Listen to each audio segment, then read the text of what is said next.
Abu Zayd Ahmad ibn Sahl al-Balkhi was a Muslim psychologist, better known as Al-Balkhi. He was born in 848 century in a small village called Shamisitian in the Persian province of Balkh, which is now part of Afghanistan. He received his early education from his father. As he grew older, he began studying the scientific and artistic branches of knowledge of the time. He authored more than 60 books and manuscripts. Unfortunately, most of the documents authored by him have been lost over the years, with only a minority of his work reaching us in the modern era. Abu Zayd Al-Balkhi is a founder of what is known as the Balkhi School of Terrestrial Mapping in Baghdad. Abu Zayd Al-Balkhi life history. He is known as the first cognitive psychologist in the world. In Islamic psychology, the concept of mental health and mental cleanliness was introduced by Abu Zayd Al-Balkhi, who often associated it with spiritual health. In terms of mental health and mental illness, Al-Balkhi came up with the idea of a method of talking therapy which aims to change the way a patient thinks and in turn affects their attitude as desired. He also suggested the positive self-talk technique, which means the technique of talking positive things with oneself to cure fear and anxiety. He also criticized many medical doctors from his day for placing too much emphasis on physical illness and ignoring the psychological or mental illness of patients. In terms of psychophysiology and psychosomatic medicine, he writes that body imbalance can lead to fever, headaches, and other physical ailments, while mental imbalance can lead to anger, anxiety, sadness, and other mental symptoms. In terms of cognitive and medical psychology and cognitive therapy, Abu Zayd Al-Balkhi was the first to distinguish between neurosis and psychosis, as well as the first to classify neurotic disease and the first to use cognitive therapy to treat each of them.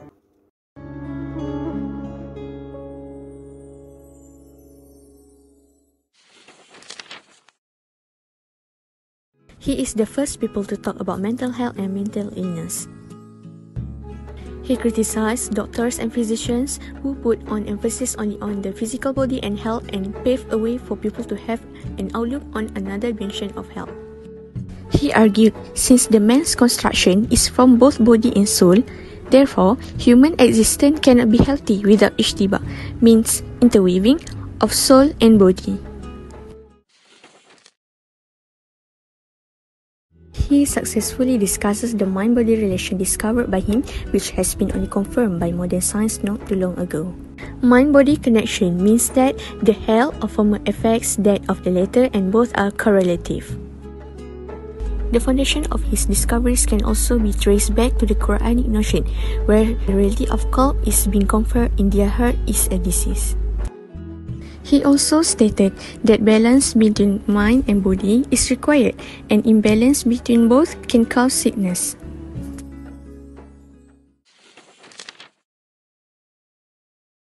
It is divided into three. The first one is endogenous depression, originating from within body, and the second, clinical depression, originating from outside body, and the third, normal depression, huzn.